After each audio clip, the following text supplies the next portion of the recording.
ಶಾಲೆಗೆ ಹೋಗೋದಕ್ಕೆ ಹಾಡಿ ಮಕ್ಕಳು ಬರ್ತಾ ಇರುವಂತಹ ಪರದಾಟ ಇದೆಯಲ್ಲ, ನಿಜವಾಗ್ಲೂ ಈ ಭಾಗದ ಜನ ಎಷ್ಟೊಂದು ನತದೃಷ್ಟರು ಅನಿಸೋ ರೀತಿ ಆಗ್ಬಿಡುತ್ತೆ. ಅವರು ದಿನ ಪರದಾಡ್ತಾ ಇರೋ ರೀತಿ ನೋಡ್ತಾ ಇದ್ರೆ ಹರಿಯೋ ಹಳ್ಳವನ್ನ ದಾಟೆ ಶಾಲೆಗೆ ಹೋಗುವಂತಹ ಸ್ಥಿತಿ, ದುಸ್ಥಿತಿ.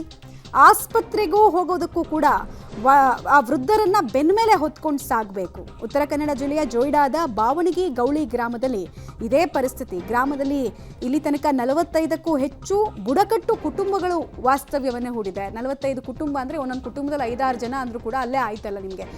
150-200 ಜನ ಅಲ್ಲಿ ವಾಸ ಮಾಡ್ತಾರೆ. ಆದರೂ 4 ಕಿಲೋಮೀಟರ್ನ ಕಾಡಿನ ಹಾದಿ ಮತ್ತು ತುಂಬಿ ಹರಿಯುವಂತಹ ಹಳ್ಳವನ್ನು ದಾಟ್ಕೊಂಡು ಹೋಗಬೇಕಾದ ಸ್ಥಿತಿ. ಮತ್ತು ಶಿಕ್ಷಣದಿಂದ ವಂಚಿತರಾಗ್ತಾ ಇದ್ದಾರೆ ಮಕ್ಕಳು. ಹಾಗೆ ಹೀಗೆ ಸರ್ಕಾರಿಯ ಶಿಕ್ಷಣ ಸಂಸ್ಥೆಯಲ್ಲಿ ದಾಖಲಾತಿಗಳು ಸರಿಯಾಗಿ ಆಗ್ತಾ ಇಲ್ಲ ಅಂತ ಅಂತಿದ್ದಾರೆ. ನೋಡಿ, ಇದೆಲ್ಲ ಸವಾಲುಗಳ ಕಾರಣಕ್ಕೋಸ್ಕರನೇ ಶಿಕ್ಷಣದಿಂದ ವಿಮುಖರಾಗೋದು. ಇಲ್ಲಿ ಜನಪ್ರತಿನಿಧಿಗಳಿಗೆ ಪ್ರತಿ ವರ್ಷ ಕೂಡ ಒಂದನ್ನೇ ಅವ್ರು ಕೇಳ್ಕೊಳ್ತಿರೋದು, ಒಂದು ಮೂಲಭೂತ ಸೌಕರ್ಯವನ್ನು ಚೆನ್ನಾಗಿ ಕಲ್ಪಿಸ್ಕೊಡಿ, ರೋಡ್ ಮಾಡಿಕೊಡಿ, ನಮಗೆ ಆಸ್ಪತ್ರೆ ವ್ಯವಸ್ಥೆ ಕಲ್ಪಿಸ್ಕೊಡಿ ಅಂತ. ವಯೋವೃದ್ಧರನ್ನು ಆಸ್ಪತ್ರೆಗೆ ಸಾಗಿಸ್ಬೇಕಾದ್ರೆ ಇದೇ ಸ್ಥಿತಿ. ಇಲ್ಲೆಲ್ಲ ನಿಜವಾಗ್ಲೂ ಕೂಡ ಸ್ವತಂತ್ರ ಸಿಕ್ಕು 70 ವರ್ಷಗಳಾದ ಮೇಲೂ ಕೂಡ ಇದೇ ಸ್ಥಿತಿ ಅಂದರೆ ಇನ್ನು ಬದಲಾವಣೆ ಎಲ್ಲಿಂದ ಬಂತು ಅನ್ನೋದು ಪ್ರಶ್ನೆ. ಹಾಗೆ ನೋಡೋದಕ್ಕೆ ಹೋದರೆ ಉತ್ತರ ಕನ್ನಡದಲ್ಲಿ ಹೈಯೆಸ್ಟ್ ರೈನ್ಫಾಲ್ ಆಗುತ್ತೆ. ಇಂಥ ಕುಗ್ರಾಮಗಳು ತುಂಬ ಇದೆ. ಉತ್ತರ ಕನ್ನಡದಲ್ಲಿದೆ, ಚಿಕ್ಕಮಗಳೂರಲ್ಲಿದೆ, ಚಾಮರಾಜನಗರ ಭಾಗದಲ್ಲಿದೆ. ತುಂಬ ಸಲುವಾಗಿ ಈಗ ಒಯ್ಲಿಕ್ಕೆ ಆಗೋದಿಲ್ಲ ಅಂತೇಳಿ 3 ಪೇಷಂಟ್ಗಳು ಹಾಗೆ ಮನೆಯಲ್ಲಿ ಬಿದ್ದಿದ್ದಾರೆ. ಅವರಿಗೆ ಒಯ್ಬೇಕಂದ್ರೆ ಗಾಡಿ ತರ್ಬೇಕಂದ್ರೆ ರೋಡ್ ಇಲ್ಲ, ಒಯ್ಬೇಕಂದ್ರೆ ಬ್ರಿಡ್ಜ್ ಇಲ್ಲ.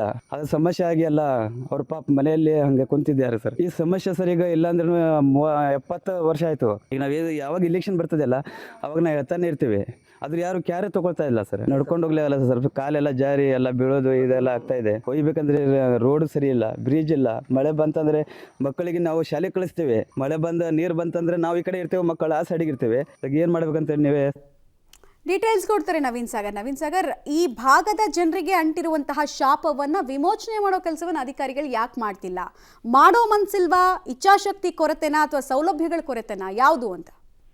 ಮೊದಲನೇದಾಗಿ ಒಂದು ಇಚ್ಛಾಶಕ್ತಿ ಕೊರತೆ ಇದೆ. ಯಾಕೆಂದ್ರೆ ಬಾವಣಗಿ ಗ್ರಾಮ ಜೋಯಿಡಾದಲ್ಲಿ ಹೋಗುವಂತ ಪ್ರಧಾನಿ ಗ್ರಾಮ ಪಂಚಾಯತಿ ವ್ಯಾಪ್ತಿಯಲ್ಲಿ ಬರುವಂತ ಒಂದು ಅರಣ್ಯ ಭಾಗದಲ್ಲಿ ಬರುವಂತ ಗ್ರಾಮ. ಈ ಭಾಗದ ಸುತ್ತಮುತ್ತ ಸಂಪೂರ್ಣವಾಗಿ ಅರಣ್ಯ ಇದೆ. ಕಾಳಿ ರಿವರ್ ಈ ಭಾಗದಲ್ಲಿ ಇರುವಂತದ್ದು. ಹಾಗಾಗಿ ಈ ಭಾಗದಲ್ಲಿ ಹುಲಿ ರಕ್ಷಿತ ಪ್ರದೇಶವೂ ಕೂಡ ಹೌದು. ಹೀಗಾಗಿ ಈ ಭಾಗದಲ್ಲಿ ಅಭಿವೃದ್ಧಿ ಕೆಲಸಗಳಿಗೆ ಹಿನ್ನಡೆ ಆಗಿರುವಂತದ್ದು. ಇನ್ನು ರಸ್ತೆಗಳನ್ನ ಮಾಡ್ಲಿಕ್ಕೆ ಅರಣ್ಯ ಇಲಾಖೆ ಅವರು ಪರ್ಮಿಷನ್ ಕೊಡ್ಬೇಕಾದ್ರೆ ಅಲ್ಲಿ ಮರಗಳನ್ನ ಕಟಾವು ಅಥವಾ ಈ ರೀತಿಯ ಒಂದು ಇದನ್ನ ನೋಡ್ಕೊಳ್ತಾರೆ. ಯಾಕಂದ್ರೆ ಅಲ್ಲಿ ಮರಗಳನ್ನ ಕಟ್ ಮಾಡುವಾಗಿಲ್ಲ. ಆದ್ರೂ ಕೂಡ ಹಿಂದೆ ತಲಾತಲಾಂತರದಿಂದ ಆ ಭಾಗದಲ್ಲಿ ಜನಗಳು ವಾಸವಾಗಿದ್ದಾರೆ. ಮತ್ತೆ ಹೋಗ್ಲಿಕ್ಕೆ ಬೇಕಾದಂತಹ ರಸ್ತೆಯೂ ಕೂಡ ಇದೆ.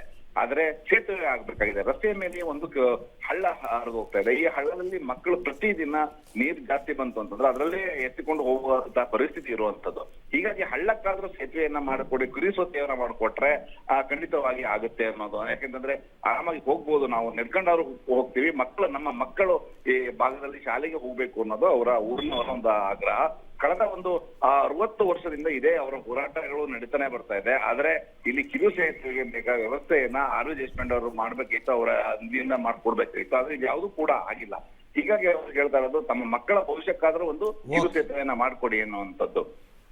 Thank you. ತಮ್ಮೆಲ್ಲ ಮಾಹಿತಿಗೆ. 8 ಬಾರಿ ಶಾಸಕರು ಆರ್ ವಿ ದೇಶಪಾಂಡೆ, ಮಂತ್ರಿಗಳು, ಸತತವಾಗಿ 30-40 ವರ್ಷ ಮಂತ್ರಿಗಳಾಗಿದ್ದಾರೆ. Senior most leaders. ಅವ್ರ ಕ್ಷೇತ್ರದಲ್ಲೇ ಹೀಗೆ ಅಂದ್ರೆ ಇನ್ನೇನು ಇವರೆಲ್ಲರನ್ನೂ ಆಯ್ಕೆ ಮಾಡಿ ಏನು ಪ್ರಯೋಜನ ಅಂತ ಅನಿಸ್ಬಿಡುತ್ತೆ.